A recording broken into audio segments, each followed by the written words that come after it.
नमस्कार। आज आशीष के अन्य एक एपिसोड में आपका स्वागत है। एक बड़ी प्यारी उपनिषद की रूपक कथा है। हुआ यूं कि एक हिरन का बच्चा अभी ताज़ा ताज़ा जन्मा था और वो एक वैली में गिर जाता है। अब वैली की ये कैरेक्टरिस्टिक थी कि उसमें लश ग्रीन घास तो रहता था, लेकिन कुछ महीनों के बाद, कुछ समय के बाद वो पूरे के पूरी सूखी हो जाती थी और जितने भी वहाँ पर प्राणी हुआ करते थे वो सब मर जाते थे। अब हिरण को ये समझ में तो आ गया कि जब तक ये लश ग्रीन घास है तब तक जीवन है।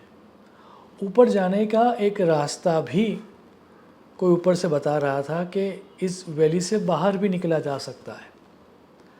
अब ऋषि ये प्रश्न पूछ के इस कथा को छोड़ देते हैं कि उस हिरण के बच्चे को क्या करना चाहिए।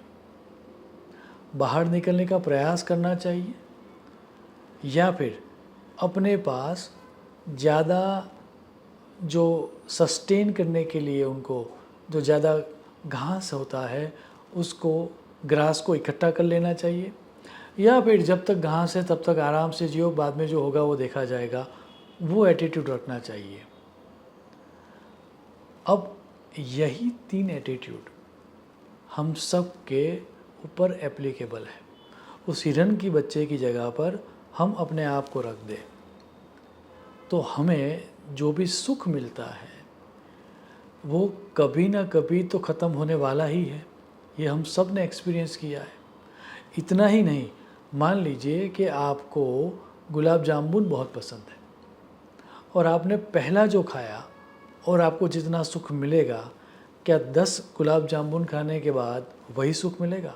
अच्छा 10 छोड़ो, 100 खाने के बाद भी क्या वही सुख मिलेगा? अच्छा, बात इससे भी आगे जाती है, हर रोज़ मैं आपको गुलाब जामुन ही दूँ तो क्या उससे भी सुख वैसा का वैसा मिलेगा? तो आंसर है कि नहीं। तो जब तक सुख अवेलेबल है, जब तक रिसोर्सेज अवेलेबल है, तब तक हमें ये प्रयास करना चाहिए कि ये जो खाई है उसमें से हम बाहर निकल जाए। इसी को शास्त्रों में संसार चक्र कहा गया है। जन्म और मृत्यु का चक्र जो अविरत चलता ही रहता है। जन्म, मृत्यु, फिर अगेन जन्म, ये चलता ही रहेगा। और उसी के बारे में ये पहला प्रश्न प्रियंका जी ने पूछा है। उन्होंने ये पूछा है, नमस्ते सर, हम अपने अगले जीवन को, इस जीवन को बेहतर कैसे बना सकते हैं? मीन्स अगले जीवन को इस जीवन से ज़्यादा बेहतर कैसे बना सकते हैं? और दूसरा, शास्त्रों के अनुसार हमें ऐसा क्या करना चाहिए जिससे हमारा ये जीवन सफल हो जाए?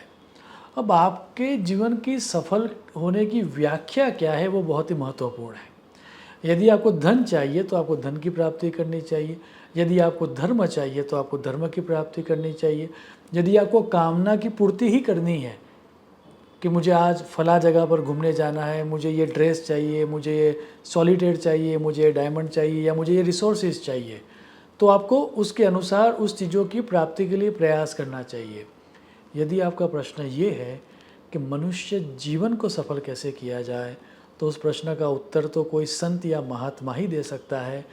मेरी लिमिटेड ज्ञान से यदि मैं उसका आंसर दूँ तो प्रयास वैसा ही करना चाहिए कि ताकि हमारी मुक्ति हो जाए। जब तक हम जीवित हैं हमें उस तरह के प्रयास करने चाहिए कि वापस जन्म ही लेना ना पड़े। और यदि मान लो कि जन्म लेना ही पड़े, उस तरह की अवस्था क्रिएट हो जाए, तो जब जीवन चल रहा है, यदि हम चाहते हैं कि हमारा अगला जीवन या आने वाला जो जन्म है वह इस जीवन से बेहतर हो जाए, तो उसके लिए हमें पुण्यों की प्राप्ति करनी चाहिए। पुण्य प्राप्ति करने वाले कर्म करने चाहिए। ज़्यादा से ज़्यादा लोगों का कल्याण हो उस तरह के कर्म करने चाहिए, क्योंकि शास्त्रों में शुक नीति में ऐसा स्पष्ट कहा गया, पूर्व जन्म कृतम कर्म, जो हम पिछले जन्म में कर्म करते हैं वही इस जन्म में हमारा लक हो जाता है। तो यदि हम चाहते हैं कि हमारा जो नेक्स्ट बर्थ है वो वैसी जगह पर हो जहाँ पर ज़्यादा स्ट्रगल ना हो, तो वह करने के लिए हमें इस जन्म अच्छे कर्म करने होंगे, वैसे कर्म जिससे ज़्यादा से ज़्यादा लोगों का कल्याण हो, या फिर निष्काम कर्म, कोई भी भावना ना हो।